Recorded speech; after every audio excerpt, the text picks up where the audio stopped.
Hello everybody, I'm Lightning Gamer, and this is another top 10 video for video game villains. Oh, I worded that title wrong. Yes, I'm back with my ghetto version of doing top 10s, but like I said, I'm doing the top 10 video game villains. Now these villains they're weird. I did half of, I did it half and half of how I ranked them. Half of how I liked them, or how I pictured them, or how I thought they were a villain, and then the other half is like their evilness, like if they are really here in the world and what they did and how evil that would be, and I would rank them. Now you're not going to see a lot of people on this list, and that's okay. Like I said, not like I said, but like I showed to the left, Majora's Mask, or like I showed to the right, Robot Sonic. I can't remember his name. Cybosonic? I don't know. I haven't played that game in a long time. But there are going to be a lot of villains that aren't mentioned in this video at all, or like they're not even put in honorable mentions. Like I just probably forgot about them, and that's all right.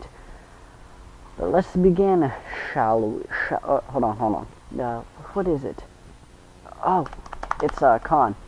Shall we? Oh, frick, hold on. Shall we begin? That was awful, but let's, shall we begin? Number 10, Bowser. I know half of you just slammed your keyboards down, and half of you just realized what you slammed your keyboard down was kind of stupid, because Bowser, I mean, he's iconic. He steals princesses, though. He doesn't try to conquer the world. He steals a princess because he's a lonely little guy. And look at that face. Would you give that face a kiss? No. But he wants a kiss. Basically, Bowser is iconic for me. I've spent many years fighting him, especially in Paper Mario, because, you know, I was one of those kids. And he's just iconic. That's why he made it onto the list. He's not super evil. He didn't have any incredible boss fights that just make you want to rip his head off and all kinds of different stuff. Next. Anytime now. Okay, Zachary Comstock. Now, I love Bioshock Infinite. I was actually going to do a Let's Play of it, but I felt like you guys did not want to watch me play an old game. If you do want to watch me play an old game, I would play this in a heartbeat. I know I played Cabela's, but Jesus. Once you watch Bioshock Infinite once, I mean, you could watch it a lot, but the story is just like the most enriching part. For me, the gameplay of the game is okay. But basically, Zachary Comstock, pretty much a messiah of some sorts. He creates the place of Columbia, and he does different propaganda and different stuff, and it's just a giant religious town. It's all good in there, but they also have bad parts, like a utopian society or a dystopian society is. It normally looks perfect, but it has a lot of problems in itself because nothing is perfect.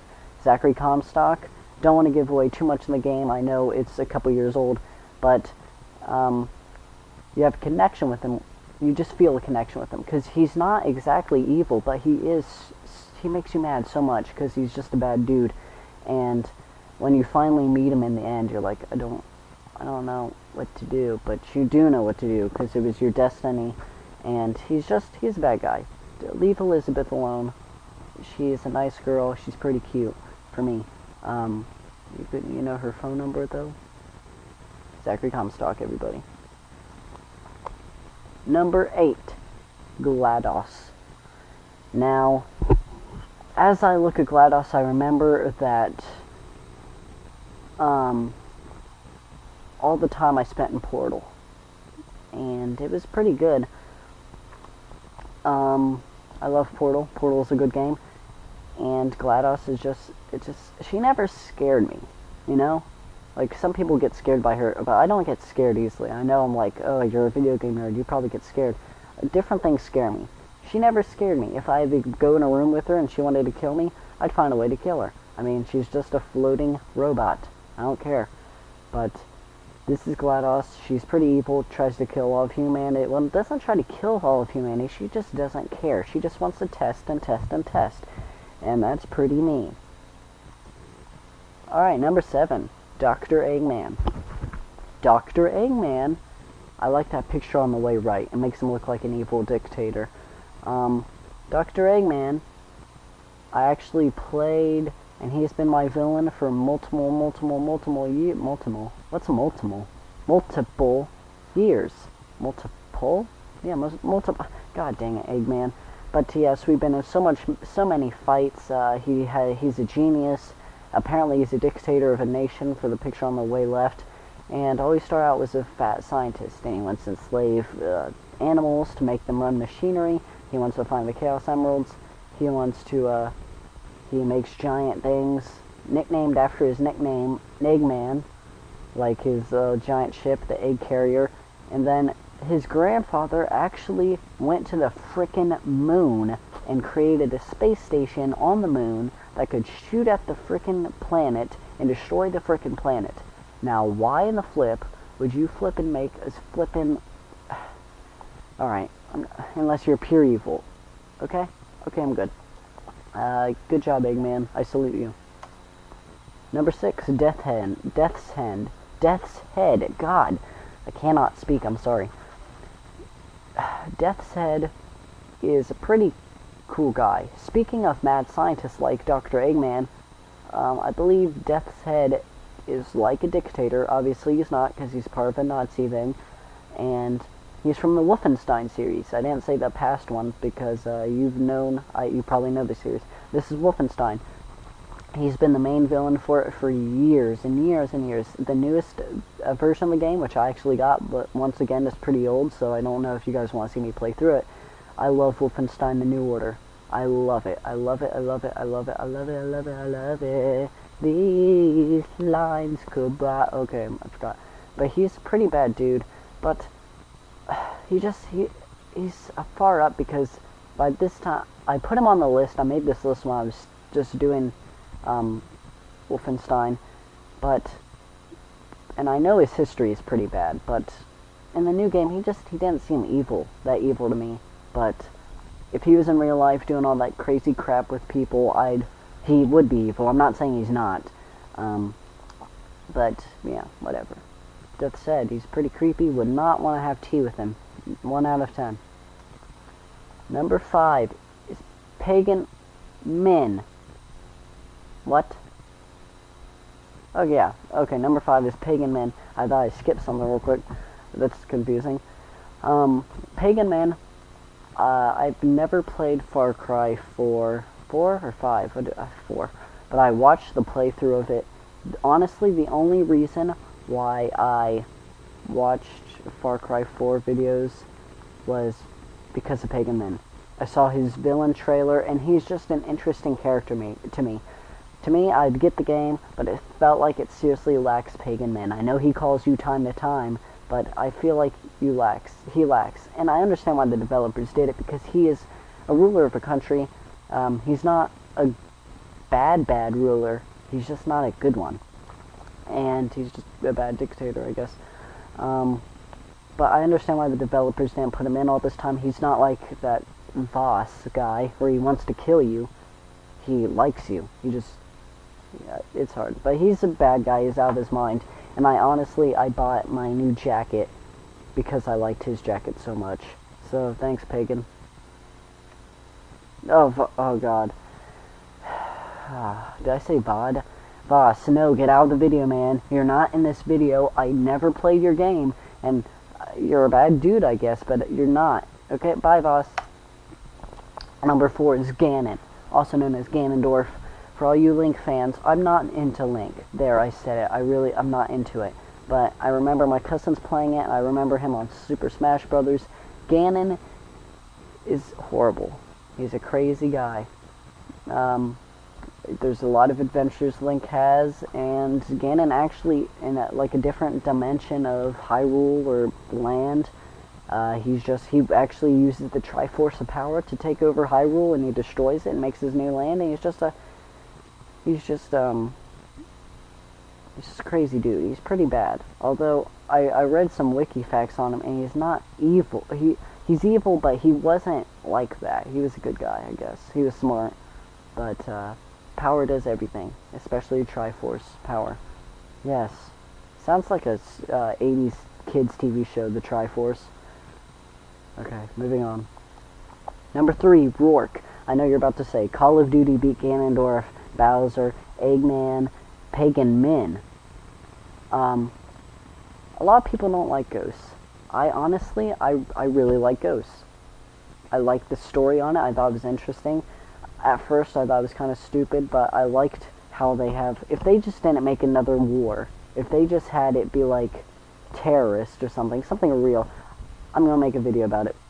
My ideas for Call of Duty. Once again, I bring up another video. But, I feel like they didn't have to make a whole new war setting, but if they kept the Ghost story, you gotta think, if the campaign, a lot of Call of Duty's players don't play the campaign, but the campaign was great. A lot of people said it was stupid and repetitive. I liked the in-depthness, and for one game, you got a lot of character, and you felt Persona for Rourke. He's a pretty bad guy, even if he doesn't know how to drown. He's not physically capable of drowning. You got a lot of emotional development, and you got to see a big side of Rourke, and it was good. I mean, I really like his character. To be honest, he was about to beat the next guy on this list, for sure, but the only problem was his real-life actions. Although considered a terrorist, I don't know, you don't understand how much I thought about number 3 and number 2, okay? Number 3 and number 2 were pretty much, I should just put them both as number 2. I really like Rourke. I like Rourke more than the next guy, but the next guy, I'll explain the reasons, right? Now, Makarov. Yes, I know you're saying another Call of Duty guy. What's wrong with you? Well, to be honest, I play a lot of Call of Duty. I don't exactly love all of them, because I suck at it, but, here it goes. Makarov beat Rourke because he was in 3 games, well, technically 2 games.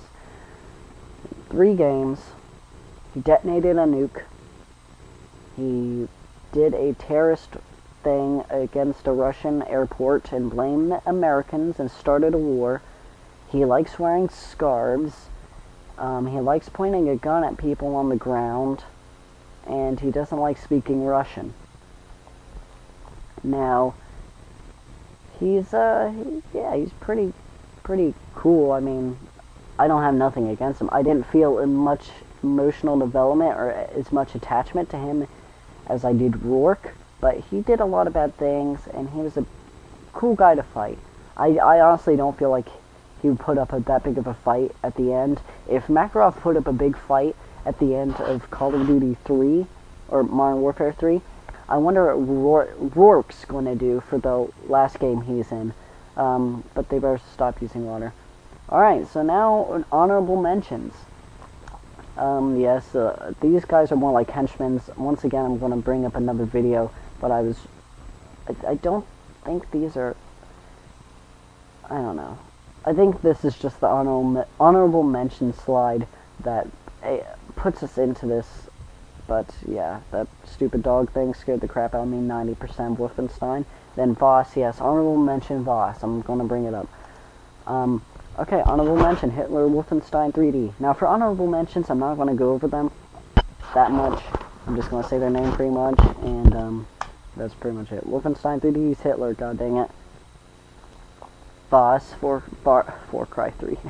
Far Cry! Voss for Far Cry 3, you're happy you're in this video. I finally let you. The honorable mention for number 1. Chaos, Sonic Adventure 1. Yes, honorable mention for number 1 goes to Chaos. I mean, he has like 7 frickin' forms. Are you kidding me? And, he's cool. He is the big villain. Menendez, Black Ops 2. I don't want to talk about him. I'll do it in another video. That's like number 4 of other videos. And Bismarck, Civilization games. I hate Bismarck. I could do a Civilization Let's Play. I honestly could, and I probably will. But, oh my god, I hate the Germans. Nothing against my German viewers. I just hate Bismarck so much. Okay, so I think number 1 is Clockwork. And yes, it's spelled like that. I looked it up. I love Sly Cooper. I know I probably didn't have a lot of Sly Cooper games on my channel, but that's because I'm waiting for something a little special that's going to come in September, a certain anniversary of a certain game. But I love Sly Cooper. Old game, one of my favorite games, and Clockwork, crazy guy. He doesn't do terrorist attacks, but he's a big thief. I don't know how he can be a thief when he's that huge, but pretty much, Clockwork is an owl, and he's been along pretty much all throughout history, and he hated the Cooper gang, Sly Cooper's family, his ancestors to be precise. He hated all of Sly Cooper's ancestors so much that he covered himself in metal, pretty much turned him into a machine, and that gave him lifelong unagingness, I guess. Don't ask me how putting metal on your stuff turns you immortal, but I guess he turned himself into a robot, technically. But he was so angry, so jealous of the Cooper famous stuff that he pretty much just turned himself into a robot. And his hate just, he would kill every Cooper down the line. I don't know why he didn't kill the children. Maybe, I don't know, I'll have to look that up. I think he spared the children so he could kill them when they got older and had children themselves, because he just enjoyed just killing every Cooper. He'd like being that shadow. But yeah, Clockwork is a big enemy. I know why they didn't put him in other games, but I also wish he was in other games, because it's crazy. His reputation is crazy, and I honestly think he's going to be in Sly 5. Because think about it, there's time travel now. And you've seen Clockwork in every other place on Thieves in Time. I'm thinking something's going to happen. Clockwork's going to be crazy. But anyway, guys, thank you so much for watching this video. Hopefully you did enjoy it. And if you did, please make sure to hit that like button. Or hit the subscribe button, or both. I don't really care. Tell your friends about this video, too. Tell me what villains I missed, or if you agree with me. I'm going to probably do another video, that's number 5, of other top 10 villains, so don't worry about your Majora or your Hakuna Matatas. Just don't worry about it. And until next time, guys, see ya. All that's left is a window to my soul. Come and get it.